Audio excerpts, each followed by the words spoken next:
વાત કરે આપણી વાંચે અંડર-19 ના ક્રિકેટર માન્ય વેદાંતભાઈ ત્રિવેદી ઉપસ્થિત સાણંદની આ પાવન ભૂમિમાં 18 વર્ષથી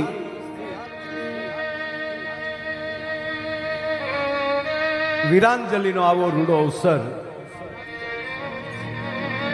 ઉપસ્થિત આપણા ગુજરાત રાજ્યના લોકલાડીલા મુખ્યમંત્રી શ્રી ભૂપેન્દ્રભાઈ પટેલ સાહેબ, આમ તો આમ જોઈએ ને ભૂપેન્દ્ર બાબુ, આખું ગુજરાતની આખી વિધાનસભા મંચ ઉપર એવા અમારા બધા કલાકાર મિત્રો, પણ સાહેબ કેવું છે ઈ કે જ્યારે શરૂઆત જ્યારે પ્રદીપસિંહભાઈ અને સાઈરામભાઈએ આ વીરાંજલિના કાર્યક્રમને આજથી 18 વર્ષ પહેલા જ્યારે શરૂઆત કરી,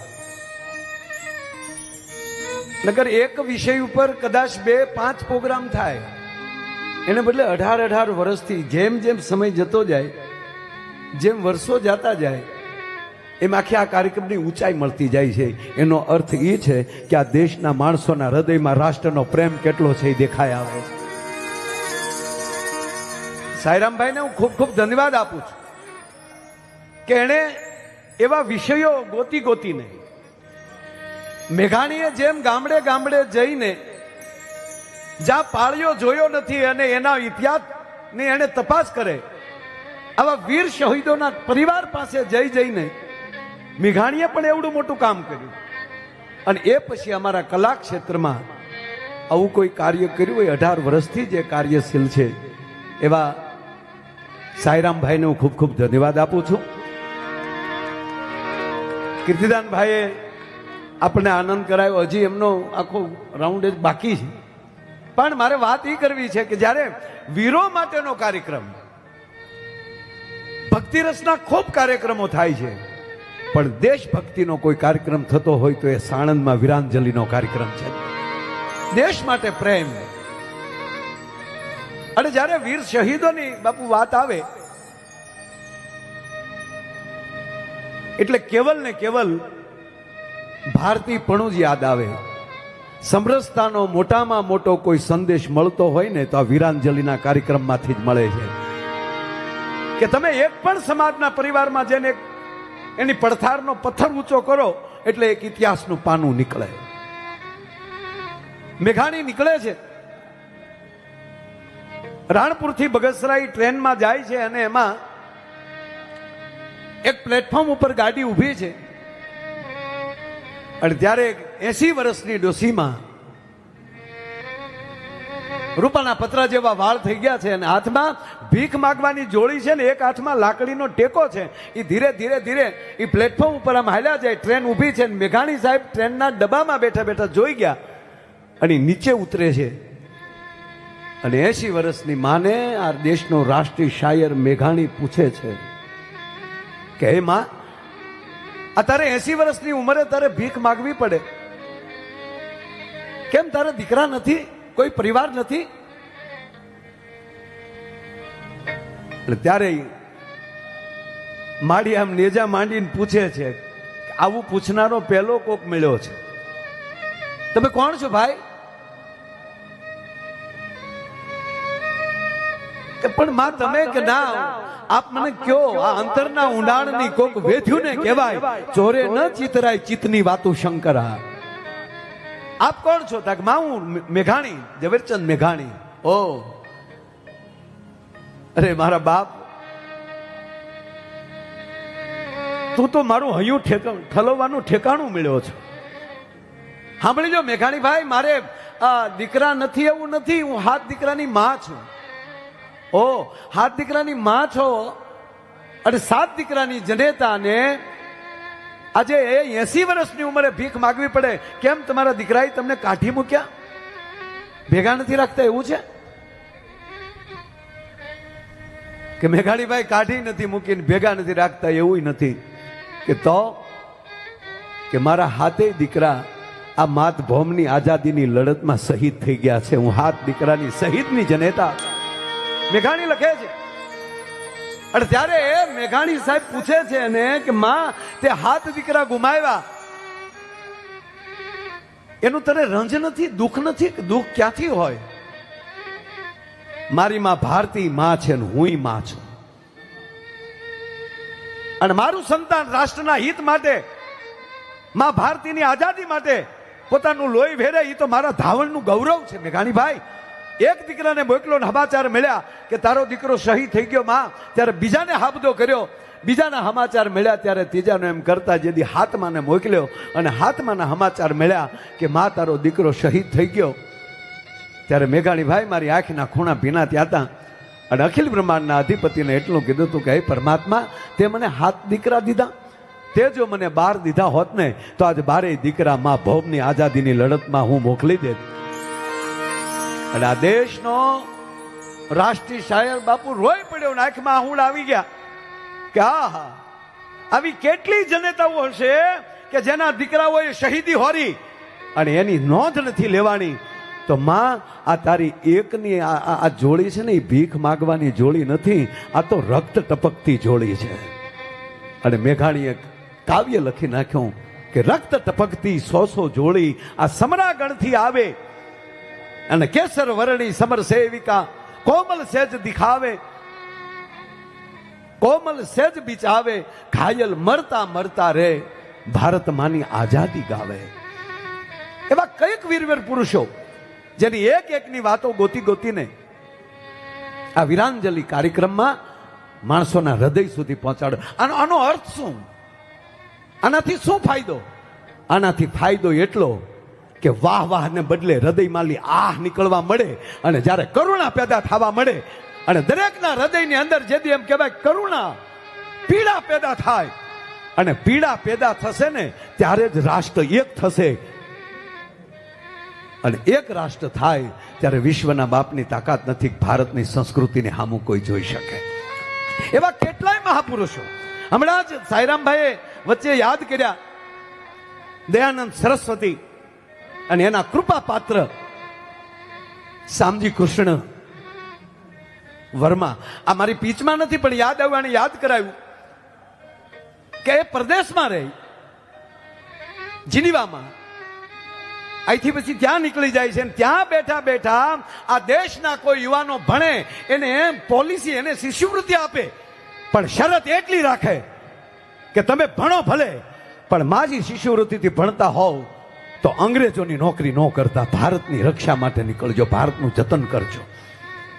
અને એ માણસને જ્યારે સંધ્યા દેખાય, મારે ગૌરવ સાથે આ વાત કરવી છે સાહેબ, આપ ઉપસ્થિત છો ત્યારે, કે એની સંધ્યા દેખાય અને પરદેશની બેંકમાં જાય અને 5 મિત્રોને સાથે લે, અને બેંકમાં આ 5 સાક્ષી આપે, અને એનું લોકરમાં એવું લખાણ કરાવે કે મારા વ્યાગ્યા પછી મારા અસ્તિત્વ મારું અસ્થિ છે, મારા હાડકા છે, એ આ બેંકના લોકરમાં રાખજો, અને જેથી મારો દેશ આઝાદ બને ને તેથી મારા આઝાદ ભારતના યુવાનને આ અસ્થિ આપજો, અને એને કહેજો કે ભારતની કોઈ પણ નદીમાં એને પધરાવી દે. બાપુ આઝાદ ભારતના નાગરિકની વાત કરી, સાંભળી લેજો. ક્યાંય એમ ન કીધું કે મારા પરિવારને આપજો, મારા કાકાને આપજો, મારા કુટુંબને આપજો. નહીં, મારા ભારત વર્ષનો આઝાદ ભારતનો કોઈ યુવાન આવે, કોઈ વ્યક્તિ આવે, એને આપજો. પણ બાપુ મારે ગૌરવ સાથે એ કહેવું કે આઝાદી તો મળી ગઈ, 70, 75 વર્ષ માથેલી વયા ગયા, કોઈએ અસ્થિને યાદ ન કર્યા. પણ મારે ગૌરવ સાથે કહેવું પડે કે નરેન્દ્રભાઈ મોદી, આપણા યશસ્વી અત્યારે વડાપ્રધાન, એ પહેલી વાર જ્યારે મુખ્યમંત્રી બન્યા સાહેબ, ઈ ક્યાં જાય અને ઈ લોકરમાલી અસ્થિ લાવે અને માં ગંગાની અંદર પધરાવે. એટલું નહીં, ઈ પોતે માંડવીના હતા, કચ્છના. ઈ માંડવી જાવ ને ત્યારે જોઈ લેજો એનું સ્મારક ત્યાં બનાવવામાં આવ્યું છે, ઇન્ડિયા હાઉસ જેવું બનાવ્યું છે. મારો કહેવાનો સુર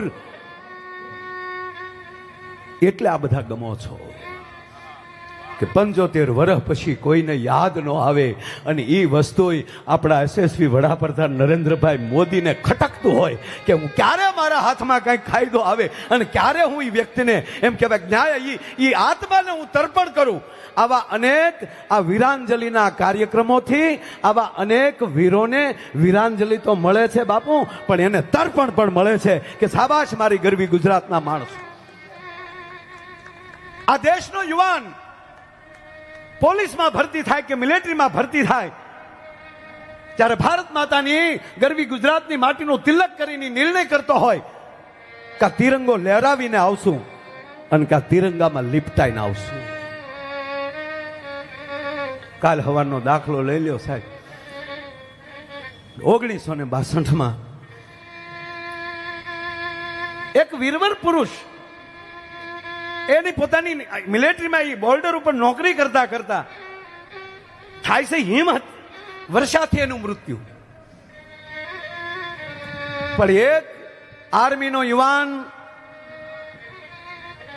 એ ત્યાં વીરગતિ પામે અને એના હૃદયની અંદર ખટકો રહી જાય કે હા હું ગોળી ખાઈને ન મર્યો. અને કહેવા ગયો કે શરીર તરીકે વિયો જાય માણસ, પણ એની આત્મા આજની તારીખે બાપુ એ ચાઇનાની બોર્ડર ઉપર એની આત્મા જો હાલમાં સર્વિસ કરતી હોય બાબા હરભજન સિંહ, પાકિસ્તાનના હિમાડો લાગે ને આ બાબા હરભજન સિંહની સમાધિ છે વચ્ચે, આ બે સાઈડ એના ફોટા છે. હું એની સમાધિ ઉપર ગયો છું. સિક્કિમની અંદર એ બોર્ડર ઉપર એની સમાધિ છે. નાથુલા જ્યારે હું કીર્તિભાઈ અમે ત્યારે હું સાયરામભાઈ પહેલી વાર ત્યાં પ્રોગ્રામમાં એકવાર મળ્યા, પૂજ્ય બાપુની કથા હતી અને નાથુલા બોર્ડરની જ્યારે મુલાકાત લીધી અને સાહેબ મને કહેવા ગયો કે આ મહાપુરુષની જ્યાં ડ્યુટી લાગે છે એટલું નહીં, એની કાયદેસર ઓફિસ છે અને કોઈ પણ વધારે ભણેલા આવી વાતને ન સ્વીકારે અને એ ઓફિસમાં પ્રદીપસિંહ બાપુ સેલ્યુટ માર્યા વગર જાય તો આજની તારીખે એને ઠપાટ આવે છે. એનો રાત્રિનું બેડ પથરાઈ જાય, એનો ડ્રેસ મૂકી દેવામાં, વર્ધી મૂકી દેવામાં આવે, એના બૂટ પોલિશ કરીને મૂકી દેવામાં આવે, એની રાઇફલ મૂકી દેવામાં આવે અને સવારે જોવો ને તો શર્ટને એને જાણે ઇન કરેલું હોય ને જે કડકસલી પડી હોય એવી પડી જતી હોય. આ વીરવર પુરુષો, આવી આત્માઓ આજની તારીખે આપણી પાસે છે ને બાપ. આ હજી મને કહેવાય ગયો કે અત્યારે જે યાદ કરીએ છીએ ભગતસિંહ થી લઈ અને સુખદેવજી બધાને, કઈ કઈ જ્ઞાતિના હતા. એ જ્ઞાતિ નહીં રહી ત્યારે એ ભારત માતાનો જ દીકરો બની જશે. એમાં વર્ણવાદ નહીં આવે, રાષ્ટ્રવાદ આવશે. આ દેશને જરૂર છે રાષ્ટ્રવાદની, આ દેશને જરૂર છે સંભાવની, સદવિચારની, સમરસતાની. ટોળાશાહી આ દેશમાં બંધ થાય, રાષ્ટ્રવાદ પેદા થાય એવો હેતુ હોય ને તો આ દેશના વડાપ્રધાનનો મુખ્ય હેતુ આ છે. આ દેશના કવિઓનો હેતુ આ છે. કવિઓ જે લખે છે કોના માટે ન લખે? હમણાં જ સાયરામભાઈએ કીધું કે ચારણોએ જે કામ કર્યું છે, બ્રાહ્મણોએ જે કામ કર્યું છે, ક્ષત્રિયોએ જે કામ કર્યું છે, એ શેનું કામ કર્યું? કે જેણે રાષ્ટ્રતા જેનામાં દેખાણી, જેનામાં રાષ્ટ્ર પ્રેમ દેખાણો છે, જેની અંદર ભક્તિ દેખાણી છે, એને 100% બિરદાવ્યા છે. અને આ વીરાંજલિનો કાર્યક્રમ, અને છેલ્લે મારે કહેવું છે કે અર્જુનની પાસે બધી તાકાત હતી. ઘણા એવી વાતો કરે કે અર્જુન પાસે તમામ તાકાત હતી તો એ વનમાં શું કામ ગયા, કૌરવ સાથે લડી શું કામ લીધા? ત્યારે સાહેબ વીરવર પુરુષ પેલું એ વિચારતો હોય છે, ભગવાન કૃષ્ણ સાથે રહેનારો માણસ એ વિચારતો હોય છે કે એક દુર્યોધનની ભૂલથી ખોટા યુદ્ધ ન કરાય, કારણ કે નકામા નિર્દોષો મરી જશે, એની કરતા વનમાં વ્યા જાય. હજી જો આ સમજી જાય તો સારું.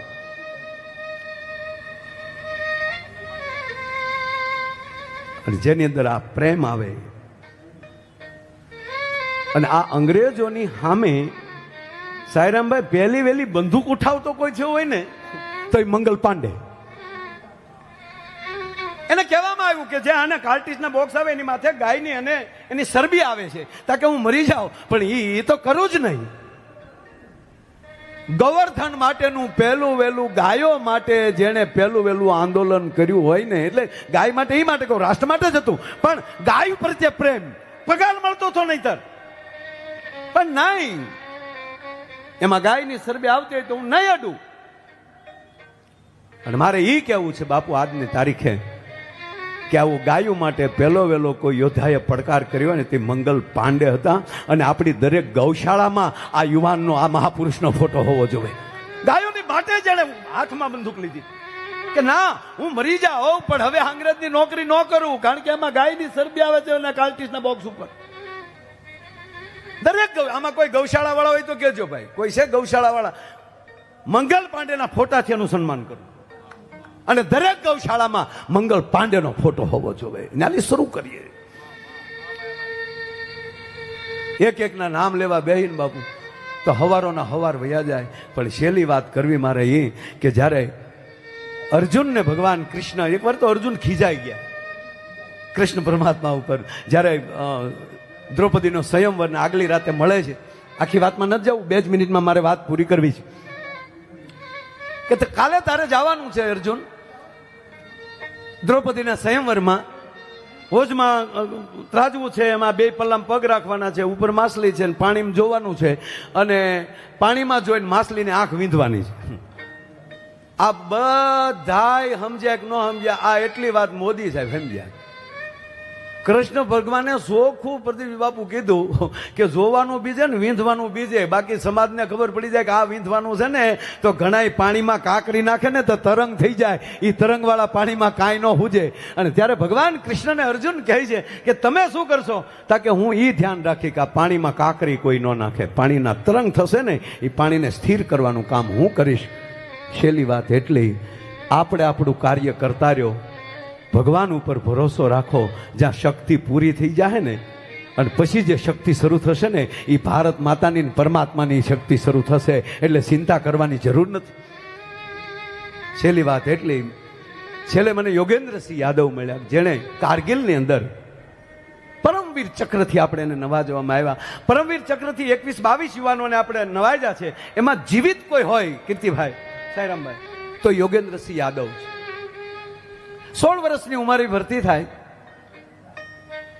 19 વર્ષની ઉંમરે એના લગ્ન થાય. લગ્નના બીજા મહિને કારગિલના ટાઈગર હિલ ઉપર જવા માટે 21ની ટીમ જે બનાવવામાં આવે એ ટીમમાં એનું નામ આવે અને એને ઘરેથી લઈ જવામાં આવે. આ પાછળ ફોટા હાલ્યા જ આવે છે મારો બાપ, જે ટાઈગર હિલની ઉપર જે તિરંગો લહેરાયો, કારગિલ મોરચો વિજય બનાવ્યો. અમે એને ભાવનગરમાં, આપણા દિગ્વિજયસિંહ ગોહિલ બેઠા છે, અમે ભાવનગરમાં એનું આ સન્માન કરેલું ભાઈ એમ બધા. અને ત્યારે એ વાત કરી એને કે અમે ગયા ત્યાં, ટૂંકી વાત લઈ લો, વાત બહુ લાંબી છે પણ 1 જ મિનિટમાં વાત પૂરી કરું કે એ 3 દિવસે એ હિલ સર કરે છે.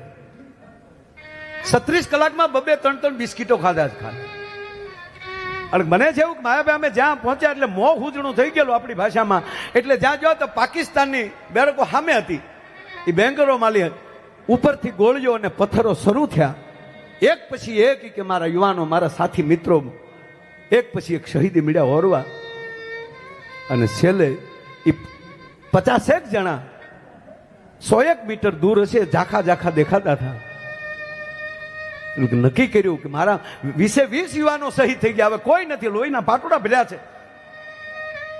એને પણ પોતાને અહીંયા નાક પાસેથી એક ગોળી પસાર થાય છે.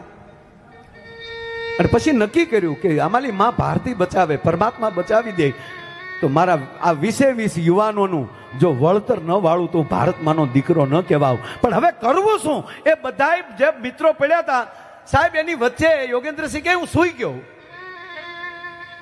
કે, પણ અમુક મિત્રોની આંખો ખુલ્લી હતી, શ્વાસ બંધ હતા.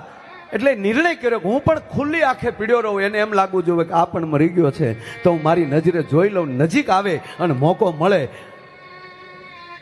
તો મારા મિત્રોનો જો વેર ન વાળું તો હું ભારતમાંનો દીકરો નહીં. કહેવાય છે કે સૂઈ જાય છે અને પાકિસ્તાની સૈનિકો આવે છે, બેફામ ગાળો બોલતા જાય છે, પડેલા મિત્રો પર ફરીવાર રાઉન્ડ કરે છે, લાશો ઉલ્લે છે. યોગેન્દ્રસિંહ કહે છે કે હું મારી નજર સામે જોઉં છું. એમ આવીને કે મારા હાથ ઉપર ફાયર કર્યું, હાથમાંથી ધુવાડા નીકળે છે. તમે કલ્પના તો કરો કે જ્યારે માની કૃપા થઈ જાય ને તો સાહેબ ગોળી લાગે તો એ મટકું ન મારે, એ મર્દાનગી કેવી છે તમે કલ્પના તો કરો. ભલા પગ ઉપર ફાયર કર્યું અને છેલ્લે એ કે મારી છાતી ઉપર જ્યારે રાઉન્ડ ફાયર થયું ત્યારે થોડીક વાર પૂરતો હું તંદ્રામાં વયો ગયો. પણ જાતા જાતા એ લોકોએ મારા પગ ઉપર પાછી પાટું મારી, દુખતા ઉપર દુખ્યું એટલે મારે ફરીવાર પાછી હું જાગૃત થયો એટલે મેં છાતી ઉપર હાથ નાખ્યો કે અહીંયા ફાયરિંગ જ શું થયું. તો કુદરતી ભગવાનનો કે એવો ચમત્કાર, ત્યાં ડબલ 5નો ચીકો ક્યાંથી રહી ગયો થઈ ખબર નહોતી, એની માથેલી ગોળી સરકીને વહી ગઈ અને ઓલા લોકો તમામ હથિયારો લઈ અને વયા જતા હતા. પણ મેં પડ્યા નક્કી કર્યું કે આ 5નો ચીકો આવ્યો એમાં ભારતીય અને કા પરમાત્માએ મોકલ્યા છે અને હવે પરમાત્મા હવે અમારી મને જો કંઈક રસ્તો દેખાડો અને જો વટક ન વાળવું તો ભારતમાંનું સંતાન નહીં. બાજુમાં નજર કરી તો પોતાનો મિત્ર જે સૂતો હતો એના પોકેટમાં હેન્ડબેગ બોમ્બ હતો, એ એને ઉઠાવ્યો અને ઓલા જે જાતા થાય એની પાછળ ફેંક્યો. એક જણાને જે આ પાછળનો ટોપો હોય ને એ પાછળ એમાં ગયો, બ્લાસ્ટ થયો, એનું માથું ઉલ્લી અને પડ્યું અને એ માણસ આ બાજુ ફેંકાણો. એ ભેગી કે મેં જોરથી જય બોલી ભારત માતાની અને ડોટ મૂકી. એટલે ઓલા લોકોને એવું થયું નક્કી આ બીજી બટાલિયન એને આવી ગઈ અને એ ભાગ્યા ભેગા એ જ હથિયાર મેં હાથમાં લઈ અને એક હાથે ને એક પગે ઊભો થયો. આ હાથ મને દુખતો હતો એટલે તોડવા માટે મેં ઝટકો માર્યો પણ તૂટ્યો નહીં. એ હાથને મેં બેલ્ટમાં ભરાવ્યો અને એક હાથે જેથી એમ કહેવાય કે ફાયરિંગ કરીને 52ની લાશો પાડી દીધી. અને હવેની વાત એ છે બાપ કે પછી આવીને એના મિત્રોની પાસે આવીને આહુડા પાડે છે, પીડા અપરંપાર છે અને પથ્થરને ટેકોથી યોગેન્દ્રસિંહ કે હું બેઠો છું ત્યારે કહું છું કે એમ હવે મને ખબર નથી કઈ બાજુ ભારત ને કઈ બાજુ પાકિસ્તાન, એ મારે જાવું ક્યાં. સાહેબ ચમત્કારની વાત એ માટે કરું કે યોગેન્દ્રસિંહ એમ કહે છે કે ત્યારે એક સાહેબ અવાજ આવ્યો, એ કોનો હતો એ હજી ખબર નથી. અવાજ આવ્યો યોગેન્દ્ર પીછે છે કૂદ જાઓ. એની એક ક્ષણે મને ખબર ન રહી કોને અવાજ કર્યો પણ કહેવા ગયો એને. યોગેન્દ્રસિંહ બોલ્યા જ્યારે પોતાની શક્તિઓ દેશ માટે રાષ્ટ્ર માટે કરવા મળે ને ત્યારે આવી રીતે પરમાત્મા અવાજ કરવા તમારી આગળ હારો હાર ઊભો હોય છે. અને માણસ જ્યાં કૂદે છે અને પાછળ પાણીનું વેન હોય છે, એ પાણીના વેનમાં એ જાય છે અને માણસ ઠેઠ જ્યાં આપણી બટાલિયન હતી ત્યાં પહોંચે છે. ત્યાં કમાન્ડો એને બહાર કાઢે છે, ઓળખી જાય કે યોગેન્દ્ર છે. ત્યારે યોગેન્દ્રસિંહ કહે છે કે મેં એટલું કીધું કે મને અવાજ સંભળાય છે, હું બોલી શકું છું પણ મારી આંખ નથી ખુલતી. સર આપ જે કહેશો એ જવાબ આપી. એણે બધા જવાબ આપ્યા અને પછી બીજી ટીમે જઈ અને આપણો આ મારો કહેવાનો અર્થ કારગિલ મોરચા ઉપર વિજય મેળવ્યો. અને આવા મહાપુરુષો આ દેશમાં હજી છે અને હજી ઘટઘટમાં છે અને આ પીડા આપણા દરેકના હૃદયમાં ધરબાય. અને આવી જ રીતે આપણા દેશના શહીદોને આપણા હૃદયમાં ધરવીએ અને આ ફરીવાર આ દેશને વિશ્વગુરુ બનાવીએ. સારે જહાં સે અચ્છા હિન્દુસ્તાન હમારા. ભારત માતા કી, ભારત માતા કી. અને આજે વંદે માતરમના 150 વર્ષ પૂરા થયા. વંદે માતરમ. અસ્તુ. આભાર. ભારત માતા કી જય.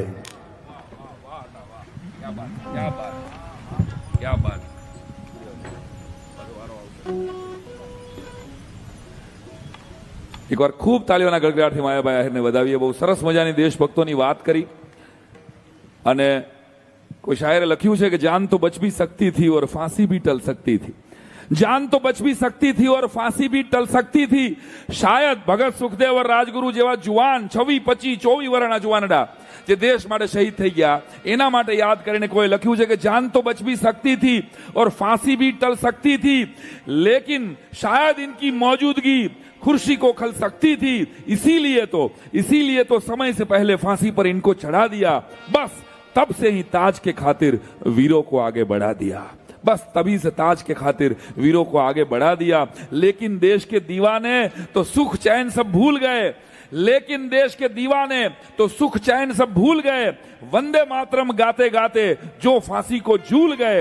कोई अगर पूछे तो मेरा बस पहचानिए लिख देना. सिर पे माटी लगा के कफन पे हिंदुस्तान ही लिख देना.